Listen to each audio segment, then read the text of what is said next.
Alhamdulillah, kita bersyukur kepada Allah Subhanahu wa taala pada malam ini seperti yang direncanakan, yang diatur carakan.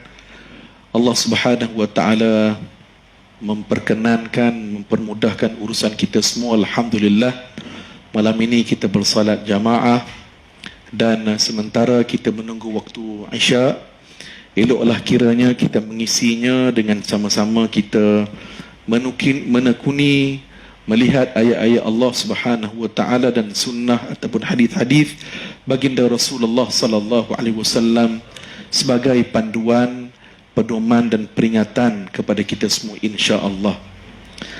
Jadi tuan-tuan haji, puan hajah, apabila Tuan Haji Zulkifli menghubungi saya rasa gementar jugalah, sebab dalam tempoh PKP ni ustaz-ustaz termasuk diri saya ni banyak kuliah online. Jadi kuliah berdepan ni kira saya ni kali pertama lah. Jadi gementar juga malam ni kan. Kita lama tinggal. Jadi tuan-tuan perempuan yang dirahmati Allah Subhanahu wa taala sekalian, dalam Al-Quranul Karim ada satu ayat yang mana ayat itu letak duduknya di dalam surah Al-Hadid. Surah Al-Hadid. Surah Al-Hadid ini merupakan surah yang mengandungi 29 ayat. Dan surah Al-Hadid, kalau turutan Al-Quran, surah Al-Hadid merupakan surah yang ke-57 dalam Al-Quranul Karim. Dalam satu ayat itu tuan-tuan, perempuan, ayat ini telah menegur para sahabat. Di dalam tafsir menyatakan ayat ini turun kepada sahabat-sahabat Nabi ketika sahabat-sahabat Nabi berada di Madinah Al-Munawwarah setelah 4 tahun berhijrah. Maknanya setelah berhijrah dari Mekah ke Madinah, mula-mula duduk di Mekah, hijrah di Madinah, duduk di Madinah tu 4 tahun dah. Dan pada waktu itu turun ayat ini. Baik, mari sama-sama kita baca ayat ini, kita lihat apa maknanya. Bismillahirrahmanirrahim. Alam ya'ni lilladzina amanu an takhsha'a qulubuhum li dhikrillah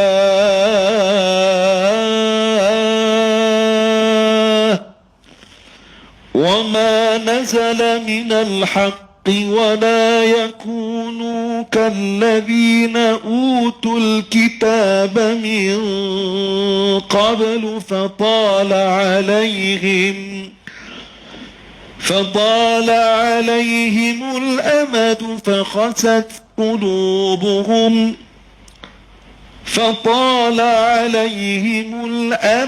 فقست قلوبهم وكثير منهم فاسقون. Sadaqallahul Azim. Ayat nombor 16 surah Al-Hadid. Ayat nombor 16 surah Al-Hadid. Hadirin yang dirahmati Allah, Ibnu Abbas apabila memberikan tafsiran kepada ayat ini, ada satu perkara yang menarik tuan-tuan, bagaimana Abdullah bin Mas'ud seorang sahabat yang hebat, dia menceritakan, dia kata, ketika kami berada di Makkah, iman kami ini, para sahabat, tinggi sekali iman para sahabat ketika di Makkah. Sebab di Makkah para sahabat diuji dengan ujian yang pelbagai. diancam macam-macam oleh musyrikin Makkah. Waktu itu umat Islam ataupun para sahabat, golongan yang minoriti, golongan yang sedikit, diancam, diugut bunuh. Dan oleh kerana itulah ketika di Makkah, iman para sahabat tinggi, memuncak sekali. Tetapi setelah berpindah ataupun berhijrah ke Madinah, pada waktu itu Islam menjadi kerajaan. Pada waktu itu iman para sahabat kelihatan sedikit turun naik, sedikit turun naik, sehingga turunlah ayat ini untuk menegur para sahabat.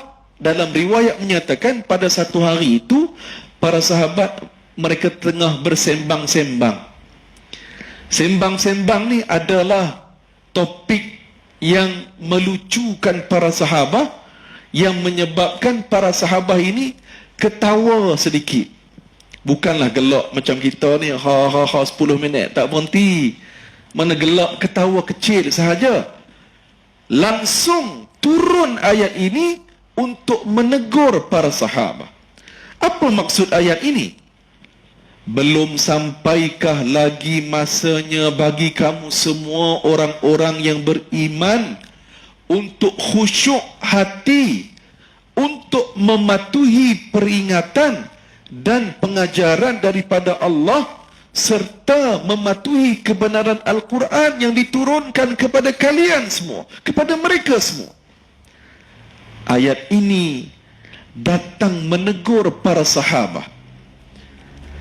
Allah memberikan peringatan dalam ayat yang sama, dan janganlah pula mereka menjadi seperti orang-orang yang telah diberikan kitab sebelum mereka, setelah orang-orang itu melalui masa yang lanjut di antara waktu mereka dengan Nabi mereka, maka hati mereka menjadi keras seperti batu yang lagi keras daripada batu, dan banyak di antaranya di kalangan mereka itu orang-orang yang fasik ataupun orang-orang yang derhaka. Tuan-tuan, para sahabat merupakan orang yang dididik oleh Rasulullah. Bila turun ayat ini turun seperti batu besar yang menghempak kepala mereka. Menangis teresak-esak para sahabat apabila diperdengarkan ayat ini, diperingatkan ayat ini oleh baginda Rasulullah sallallahu alaihi wasallam kepada mereka semua. Pelajaran yang pertama, tuan-tuan puan-puan, yang kita nak belajar pada malam ini, bila kita baca Al-Quran, bila kita baca terjemahan ataupun tafsir Al-Quran, apabila ada teguran-teguran daripada langit, daripada Allah, maka anggaplah itu teguran kepada kita. Orang beriman, ayat Al-Quran itu seperti gunung, seperti batu besar, batu gunung yang menghempak kepala mereka.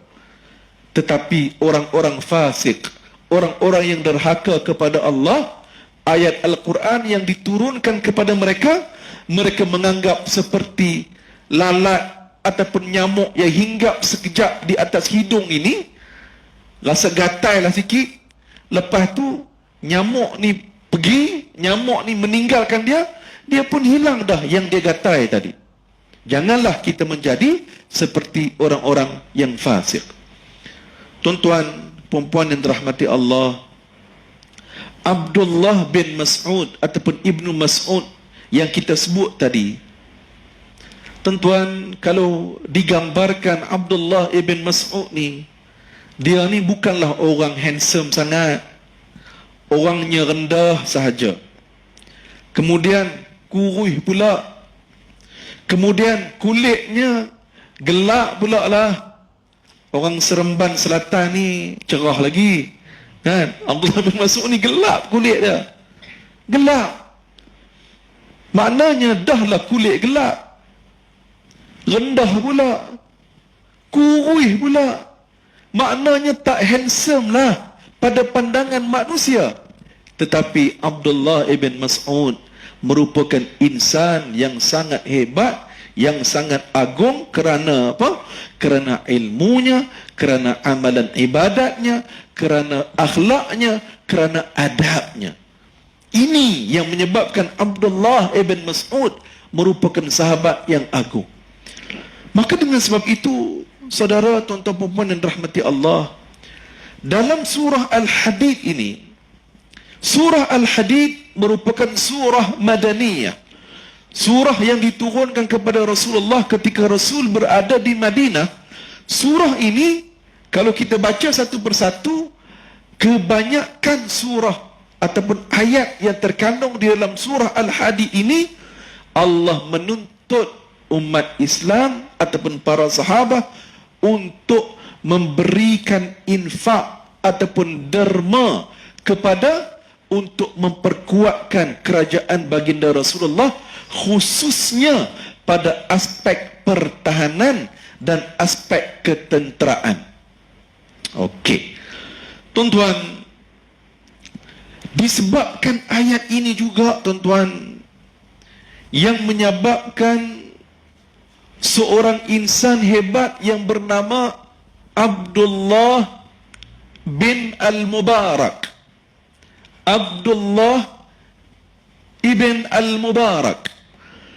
Sebab ayat ni, tuan-tuan, Abdullah ibn Al-Mubarak berubah jadi orang hebat, berubah jadi orang alim, berubah jadi orang yang memahami ilmu-ilmu agama. Cerita dia lagu ni, tuan-tuan, perempuan aja. Pada satu malam, Abdullah ibn Al-Mubarak dia tak lena tidur. Tak boleh nak tidur dia. Apabila tak boleh nak tidur, walaupun badan letih, badan penat, tapi tak boleh nak pejam mata. Tuan-tuan Haji pernah tak berdepan dengan macam tu? Tak jawab ni, maknanya tak pernah berdepan lah. Semua lena tidur lah. Satu malam Abdullah ibn Al-Mubarak tak lena tidur, tuan-tuan. Apa yang berlaku? Tiba-tiba Puan Hajah, Abdullah ibn Al-Mubarak dengar ada seseorang ni, dia baca Quran. Baca Quran. Baca. Tiba-tiba masuk surah Al-Hadid yang dibacakan oleh orang itu. Tiba-tiba masuk ayat nombor 16 ni. Orang tadi ni, dia pun tak boleh tidur, tapi dia baca Quran. Tiba-tiba Abdullah ibn Al-Mubarak mendengar seorang ini membaca Al-Quran. Ayat ini surah Al-Hadid nombor 16. Tuan-tuan, bila Abdullah ibn Al-Mubarak mendengar orang itu membaca ayat ini, menangis Abdullah ibn Al-Mubarak. Menangis insaf, dan dia berubah jadi orang yang lebih baik. Apa yang lebih baik? Yang pertama, dia ini merupakan ulama ataupun orang yang alim dalam ilmu fiqh. Satu. Bukan setakat itu, dia juga orang yang alim dalam ilmu hadis. Ilmu pengajian agama ini, dia menjadi rujukan tokoh yang hebat. Sebabnya dia mendengar ayat ini, langsung dia buat perubahan kepada diri dia. Tuan-tuan, ada satu cerita. Pada satu hari, diriwayatkan dalam sebuah tafsir, Abdullah ibn Al-Mubarak dia nak pergi tunai haji, buat haji di Makkah Al-Mukarramah. Pada waktu itu, tuan-tuan, hukum haji bagi dia pada waktu itu ialah haji yang sunat. Sebab dia telah menunaikan haji pada sebelum itu. Mana haji yang wajib, haji yang fardu bagi dia selesai dah. Jadi giliran ataupun yang dia nak pi tahun itu ialah haji yang sunat. Tuan-tuan, dalam perjalanan dia nak pi ke Makkah, kemudian dia berhenti seketika di satu tempat di Iraq. Tempat itu ialah kota Baghdad. Dia berhenti seketika. Dia berhenti sekejap. Tuan-tuan, setelah dia berhenti di kota Baghdad itu, tiba-tiba Dia tengok di tepi timbunan sampah, kalau kita di kawasan kita ni di tepi tong sampah lah, dia tengok ada seorang wanita yang sudah sedikit berusia duduk di tepi tong sampah tu, duduk macam mengais-ngais. Orang Seremban ni sebut apa Haji? Mengais ni menguis. Macam mana aja? Faham tak? Menguis lah. Dia orang Penang, bila bertemu orang Seremban ni dia susah sikit. Tapi boleh faham lah. Boleh tak? Tak faham kita speaking. Dia menguis-nguis. Makna macam duk cari benda lah dalam tong sampah tu. Tuan-tuan haji, puan-puan hajah, apa yang berlaku? Tiba-tiba wanita ini jumpalah bangkai seekor itik. Bangkai ni maknanya mati dah lah. Bangkai seekor itik diangkat, lepas tu dia macam duk cabut bulu-bulu yang duk ada ni. Abdullah ibn al-Mubarak bila tengok lagu tu, dia pun tak sedap hati lah. Dia pun pergi dekat kepada wanita itu. Dia tanya, puan nak buat apa dengan bangkai itik ni? Perempuan itu menjawab, tuan, kami sekeluarga, saya dan anak-anak tak makan lama dah. Minggu-minggu dah tak makan. Tak ada benda nak makan. Jadi yang ni saja yang kami ada. Abdullah ibn al-Mubarak bila tengok lagu tu, bila perempuan itu sebut lagu tu, dia pun kata, puan tak tahu ke kita ni tak boleh makan bangkai, diharamkan oleh baginda Rasulullah sallallahu alaihi wasallam. Dia kata, saya tahu, tapi nak buat macam mana? Tak ada option dah, tak ada dah makanan lain. Tuan-tuan, nak cerita hebatnya Abdullah ibn al-Mubarak apabila dia memandang wanita yang sudah berusia tadi tak ada benda nak makan. Orang yang berubah diri dia sebab membaca surah Al-Hadid ayat nombor 16. Apa yang dia buat, tuan-tuan? Abdullah ibn al-Mubarak secara kebetulannya, dia ni memang orang yang ada harta, hartawan, orang yang ada duit, orang kaya lah kita kata. Apa yang dia buat? Dia telah membatalkan niat dia untuk pergi tunai haji pada tahun itu. Sebab pada waktu itu sunat bagi dia, dia batalkan. Yang kedua, tindakan yang dia ambil apa, tuan-tuan haji, puan hajah? Dia ambil duit dia, sejumlah 1,000 dinar. 1,000 dinar. Dan dia sedekah, dia infak kepada wanita tadi. Dia kata, makcik, puan, ambillah duit ini buat belanja untuk puan dan juga anak-anak makan dan sebagainya. 1,000 dinar dia telah berikan infak kepada orang ini. Tuan-tuan, 1,000 dinar ni berapa ringgit kita hari ni? Tuan Haji Zulkifli, berapa? Nanti kita kira baliklah. Kalau saya tak salah, sekitar 800,000 ringgit. Orang Seremban Selatan ada tak duit banyak tu? Tuan-tuan Haji, puan Hajah, ada duit banyak tu tak? 800,000 ringgit. Ya Allah, mulianya Abdullah ibn al-Mubarak, orang yang punya harta tapi dia bertakwa kepada Allah Subhanahu wa ta'ala. Duit yang Allah beri kepada dia itu dijadikan jalan kepada dia untuk meraih takwa di sisi Allah Subhanahu wa ta'ala. Tuan-tuan, puan-puan, muslimin muslimat yang dirahmati Allah Subhanahu wa ta'ala sekalian. Kerana itu, sekarang ini negara kita, tempat kita, kawasan kita ini, COVID-19 masih belum ada tanda-tanda untuk reda. Kita dengar pengumuman setiap petang, jumlah kes tu, ya Allah, kan? Bila nak mai kosong balik macam dulu-dulu tu kan, 1,000 lebih, 800, 900. Bila atas hari dua lepas 2,000 lebih haji lah, 2,000 lebih. Dan apa yang lebih penting, ujian ini datang kepada kita semua, tuan-tuan. Badai ataupun ombak gelora yang datang ni badai tu sama, ombak tu sama, tapi yang kena ni setiap orang dia berbeza-beza kesan dia. Ada orang yang naik kapal kontena, kan, badai mai ni dia relax je, dia kontena, kan, dia kontena. Ada yang jenis naik sampan ni, kan, dia naik sampan, mai ombak, mai badai tu, dia tak stabil lah. Ada yang naik mungkin buat pancung ke, kan, buat persiaran ke, maknanya mengikut kadar kemampuan yang ada. Maksud saya ialah kadar kemampuan ekonomi kita. Hari ini berapa ramai sahabat-sahabat kita kerana penstrukturan syarikat dan sebagainya terpaksa diberhentikan.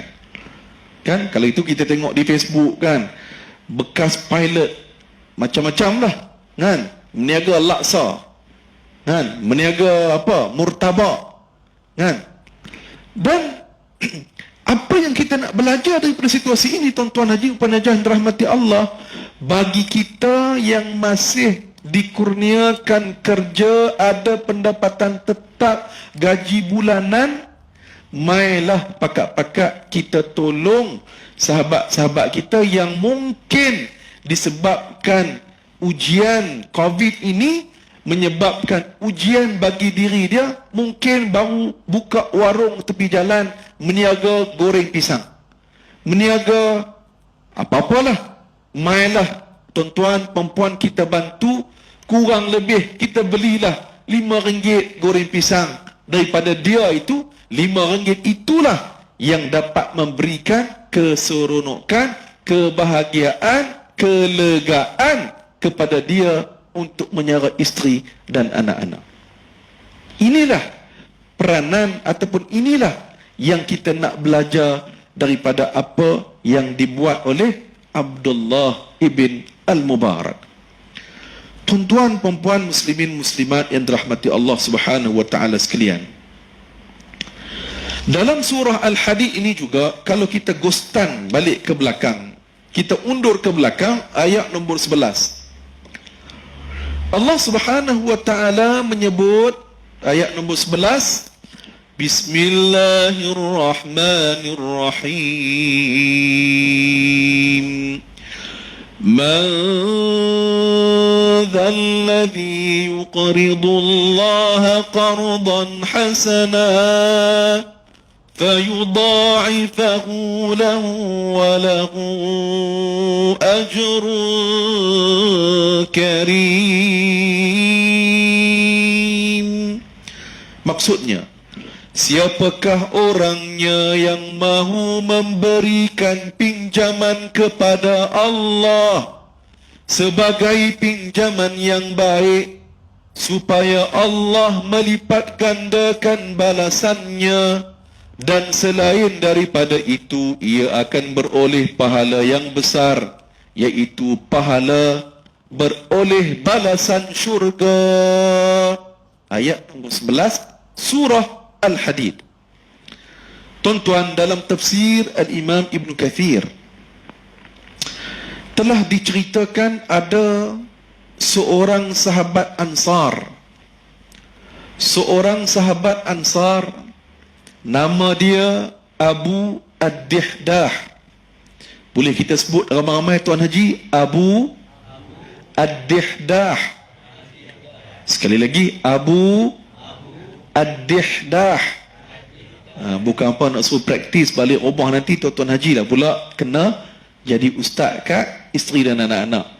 Dan bila sebut Abu Ad-Dihdah tu, tu bagi apa, bagi betul-betul kan, Abu Ad-Dihdah itu confirm mai surau dengar ceramah, tapi tempat lain. Abu Ad-Dihdah, tuan-tuan, dia seorang sahabat Ansar. Bila dia dengar Nabi membacakan ayat ini, bila Nabi memberitahu turunnya ayat Allah, turun ayat ini, dia pun tanya kepada Nabi, Ya Rasulullah, apakah benar Allah Subhanahu wa ta'ala mahu berhutang berhutang daripada kami ya Rasulullah. Tuan-tuan, perempuan, para sahabat ni tuan-tuan, mereka bila dengar Al-Quran, mereka nak faham betul-betul Al-Quranul Karim. Mereka bila dengar Al-Quran, mereka nak faham betul-betul Al-Quranul Karim. Kerana itu tuan-tuan, Sayyidina Umar Al-Khattab dalam riwayat telah menyatakan, Sayyidina Umar Al-Khattab bila baca surah Al-Baqarah, bila membaca surah Al-Baqarah, bertahun-tahun lamanya baru Sayyidina Umar Al-Khattab khatam surah Al-Baqarah.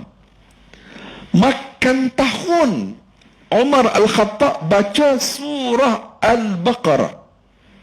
Kita tuan-tuan, surah Al-Baqarah berapa hari kita baca? Berapa hari kita baca?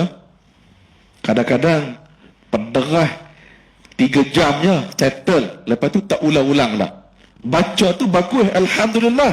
Tapi kita kena tambah satu lagi sama-sama, iaitulah kita tadabbur, baca bagi faham apakah makna-makna di dalam Al-Quran itu, seperti yang telah disyarahkan oleh baginda Rasulullah ataupun para ulama tafsir. Itu yang kita nak pertingkatkan ilmu kita. Tuan-tuan, Abu Ad-Dihdah bila dia dengar Nabi baca ayat ini, dia jumpa Nabi, dia tanya, "Ya Rasulullah, betulkah Allah mahu berhutang dengan kami ya Rasulullah?" Tuan-tuan, Nabi pun jawab, betul, Allah mahu berhutang dengan kita. Tuan-tuan, bila Abu Ad-Dihdah dengar pengesahan itu daripada Rasulullah yang dicintainya, dia kata apa? "Ya Rasulullah, tolong berikan tanganmu yang mulia itu ya Rasulullah. Tolong berikan tanganmu yang mulia itu ya Rasulullah." Maka Nabi pun mendepakan tangan Nabi begitu. Abu Ad-Dihdah pun, perempuan hajah, tuan-tuan haji, dia pegang tangan Nabi SAW. Sambil itu dia kata, "Ya Rasulullah, dengan ini saya meminjamkan kepada Allah kebun saya. Kebun saya yang paling saya sayang ni, saya bagi, saya infak kepada jalan Allah. Kebun itu ada 600 pokok kurma. 600 pokok kurma, kebun harta yang paling dia sayang ini, dia kata, aku bagi kepada jalan Allah." Tuan-tuan, apa yang menarik, bila dia balik ke rumah, dia bagi tahulah dekat isteri dia, yang mana dia telah menginfakkan kebun yang dia ada ni, 600 pokok kurma ni, dia bagi kepada jalan Allah. Tuan-tuan haji, agak-agaklah kalau kita bagi tahu kat isteri kita lagu ni, apa jawapan isteri kita, tuan-tuan haji? Tuan-tuan haji, tak jawab ni. Agak-agak orang rumah kita kata apa kat kita? Dia senyum ke dia marah? Senyum, amboi haji nak cover orang sebelah. Belum tentu senyum, kan? Kadang-kadang kita, tuan haji, kan, isteri pesan kat kita, pi market, pi pasar, beli satu benda lah, kita salah dengar, dia minta udang, kita bawa balik sotong, kan? Tu pun kena marah, kan? Bukannya bawa balik benda hak terbahagia, bawa balik sotong, tu pun kena marah. Minta maaf Puan Hajah, bukan Puan Hajah, saya cerita ni tempat lain di Zimbabwe. Nak ceritanya tuan-tuan, Abu Ad-Dihdah bila balik rumah, dia cerita kat isteri dia, ni abang dah wakaf dah kebun kita tu semua. Apa respon? Apa isteri dia kata? Isteri dia kata, "Apa yang kamu buat ini, wahai suamiku, itu ialah pinjaman yang sangat baik, wahai suamiku. Maknanya, dia tak marah-marah. Sebaliknya, dia support suami dia sebab dia yakin yang suami dia buat ini untuk mendapat redha Allah dan redha Rasulullah sallallahu alaihi wasallam.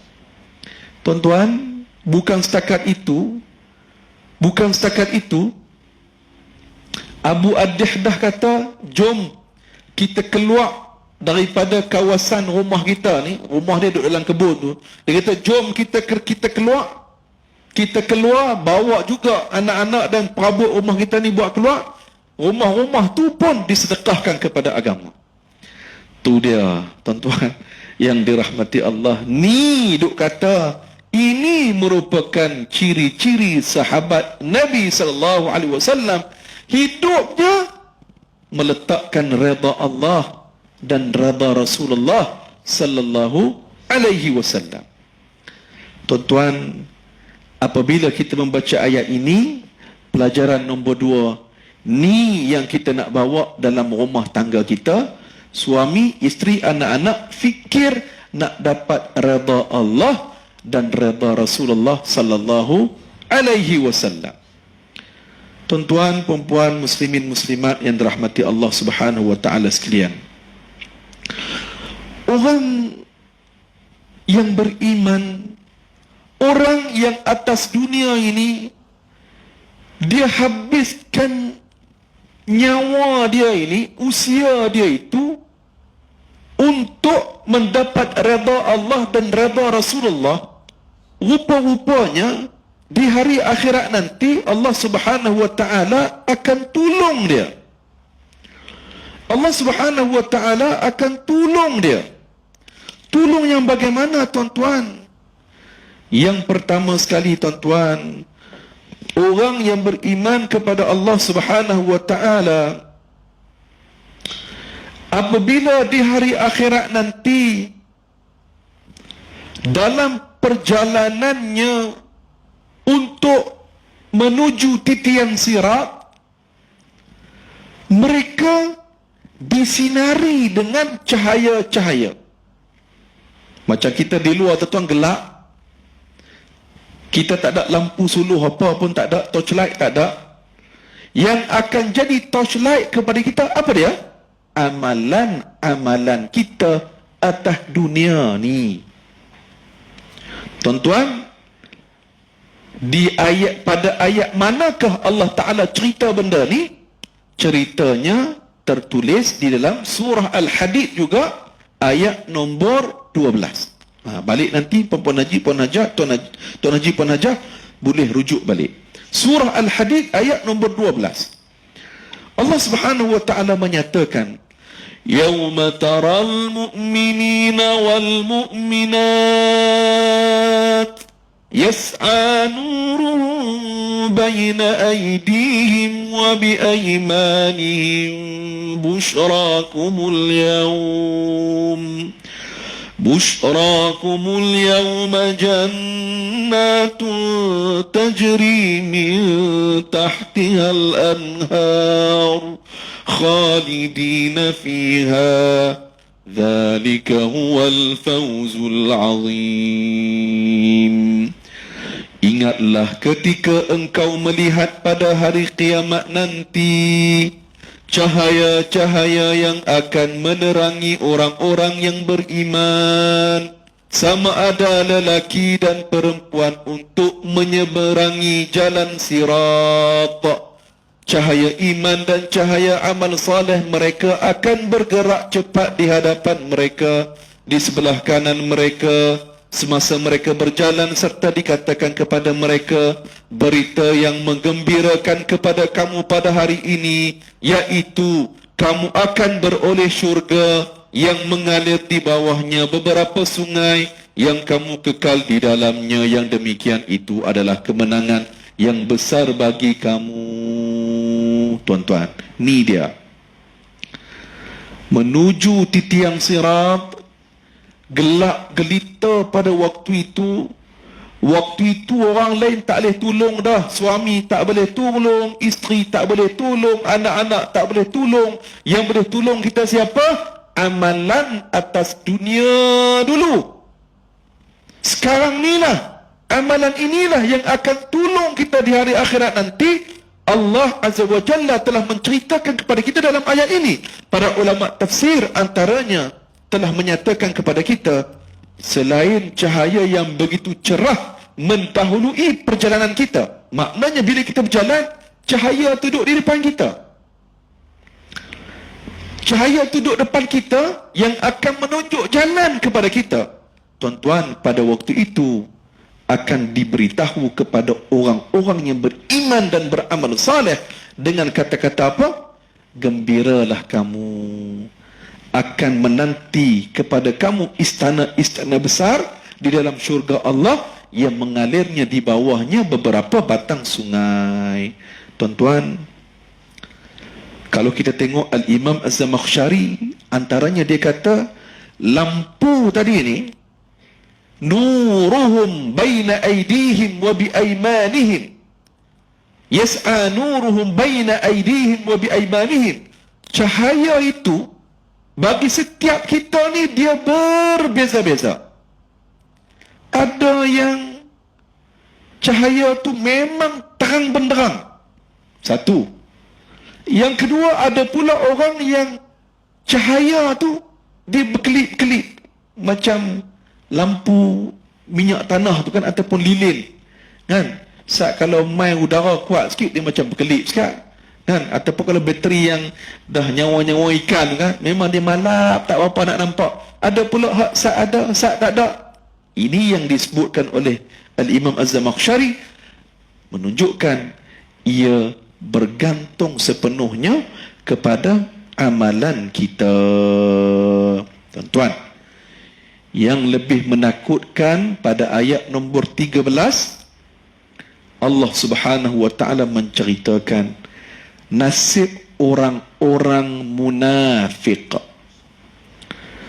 Yauma yaqulul munafiquna wal munafiqat lilladzina amanu unzuruna naqtabis min nurikum qila irji'u wara'akum faltamisu nura فضرب بينهم بسور له باب باطنه فيه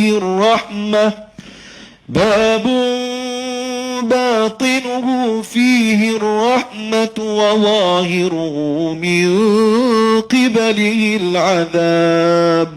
Sadaqallahul azim. Ingatlah pada hari kiamat nanti, ketika orang munafik lelaki dan munafik perempuan yang sedang meraba-raba dalam gelap gelita, pada waktu itu mereka berkata, apa dia kata? Mereka berkata kepada orang-orang yang beriman itu. Gambarannya tuan-tuan, kita semua duduk sebaris, beratur dalam laluan itu. Di depan kita ni orang beriman, dia ada lampu. Orang munafik yang duduk belakang dia, dia kata apa? Tunggulah kami, Ustaz. Tunggulah, kami ni tak nampak apa ni, tak ada lampu ni. Tolong tunggu, Ustaz. Jangan laju sangat. Tuan-tuan, dia kata apa? Tunggulah kami, biarlah kami mengambil sedikit daripada cahaya kamu. Tuan-tuan, apa kata-kata orang beriman kepada mereka? Dia kata, baliklah kamu ke belakang. Maknanya kamu balik atas dunia dulu untuk kamu cari cahaya. Dan diadakan di antara mereka yang beriman dan yang munafik itu sebuah tembok yang mempunyai pintu. Di sebelah dalamnya rahmat, iaitu syurga, dan di sebelah luarnya terdapat neraka ataupun azab siksa. Tuan-tuan, tengok di hari akhirat nanti, rupa-rupanya orang yang beriman dan orang yang munafik, orang yang tidak beriman, Allah telah memberikan satu tembok penghadang, perbezaan daripada dua kelompok ini.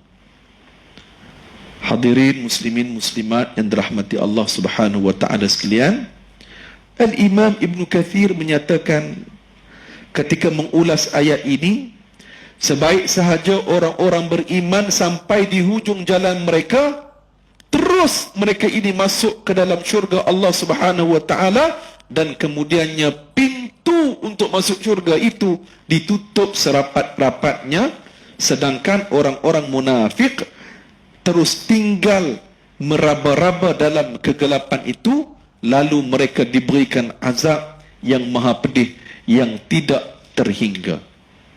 Jadi saudara, tuan-tuan, puan-puan, muslimin, muslimat yang dirahmati Allah Subhanahu wa taala sekalian, penutupnya pada malam ini tuan-tuan,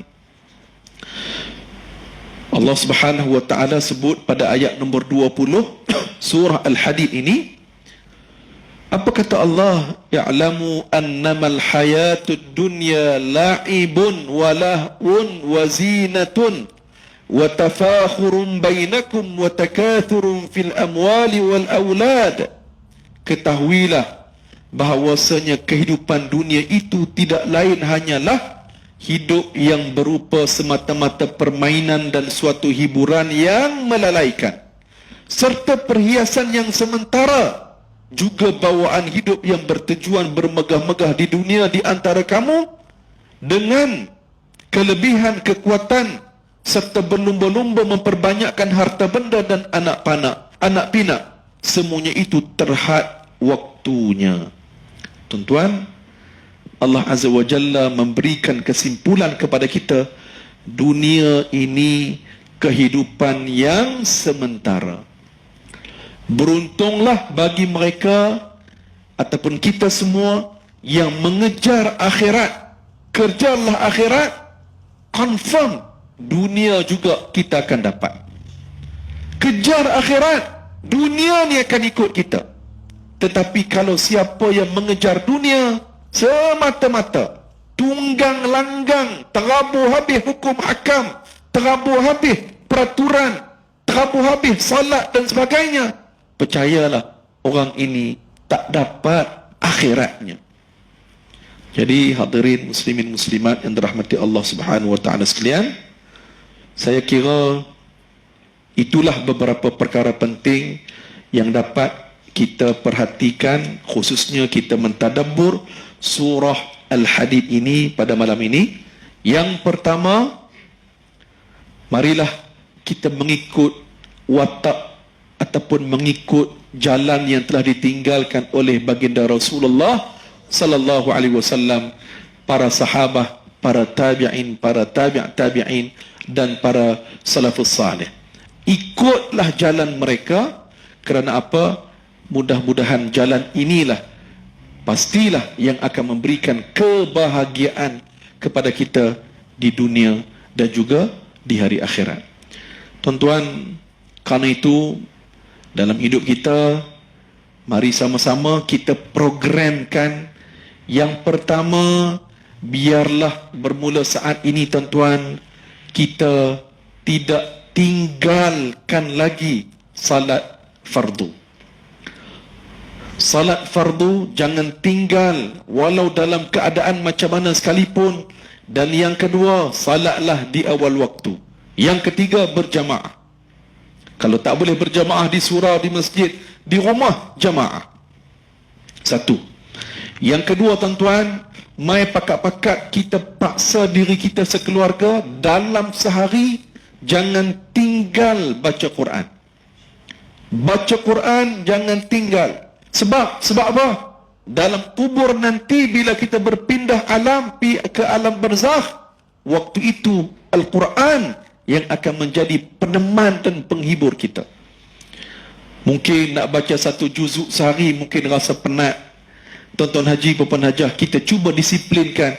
Paling kurang, saya percaya orang Seremban Selatan ni memang surah Al-Mulk sebelum tidur tak tinggal. Betul tuan-tuan haji? InsyaAllah. Puan hajah betul InsyaAllah. Paling kurang surah Al-Mulk jangan tinggal. Apalagi hari Jumaat, paling kurang jangan tinggal surah Al-Kahfi. Kalau nak baca surah lain pun, surah Yasin pun tak ada masalah, kan? Supaya kita jangan tinggal Al-Quran. Paling kurang tuan-tuan haji Puan Hajah, kita disiplinkan sehari kita baca paling kurang satu muka surat Al-Quran. 2. Yang ketiga tuan-tuan haji Puan Hajah, apa yang kita nak disiplinkan? Salat malam. Salat malam jangan kita tinggalkan, kerana ini kekuatan kita. Qiyamul Lail. Kalau terbangun malam pukul 5 pagi, salatlah 2 rakaat paling kurang. Itu merupakan hadiah daripada Allah kepada kita. Tuan-tuan, Nabi ajar kepada kita, tuan-tuan, rupa-rupanya seorang suami ataupun isteri, kalau dia buat lagu ni, memang hak Nabi suruh. Tengah malam, suami ambil ayak sikit, percik muka kat isteri untuk bangun salat malam. Isteri pun kalau tengok suami tidur tak bangun, ambil air percik sikit, kan? Tak bangun juga Puan Hajah, ambil satu baldi, kan? Jurih muka suami, bangunlah. Nampak nampak ganas sangat tu, kan? Bangun sama-sama. Tuan-tuan haji Puan Hajah buat dah. Yang saya nak sebut malam ni, kita nak ambil semangat biar kita jangan tinggal salat sunat malam. Tuan-tuan, bagi yang belum buat ataupun jarang-jarang buat, cuba kita konsisten. Tuan-tuan, perempuan, itu merupakan kekuatan kepada kita, tuan-tuan. Dan yang terakhirnya, tuan-tuan, apa yang kita nak buat? Tuan-tuan, kita sedekahlah. Sedekahlah. Cuba sekali, tuan-tuan, setiap pagi sebelum kerja, kita sedekah. Tuan-tuan, sebelum kita menunaikan hari kita itu, orang yang terima sedekah itu, dia akan mendoakan keberkatan kita pada hari tersebut. Dan sebelum kita tidur malam, tuan-tuan, kita sedekahlah pula. Tuan-tuan, sepanjang malam orang yang terima sedekah kita itu akan mendoakan kebaikan kepada kita, tuan-tuan. Ini merupakan perkara-perkara yang kalau kita boleh buat elok-elok dalam keluarga kita, ini antara contoh, insya-Allah. Mudah-mudahan tuan-tuan, inilah yang akan membawa kita ke syurga Allah Subhanahu wa taala. Yang baik datang dari Allah, yang kurang dan lemah datang kelemahan dari saya. Saya minta ampun dan maaf, saya seronok sangat bersama tuan-tuan haji Puan Hajah pada malam ini. Saya mohon tuan-tuan dan puan doakan kepada kita semua. Yang pertama, mudah-mudahan Allah bagi kekuatan, kesihatan kepada kita untuk terus kita melakukan amal-amal kebaktian di sisi Allah Subhanahu wa taala. Wallahu taala a'lam, wabillahi taufiq wal hidayah. Wassalamualaikum warahmatullahi wabarakatuh.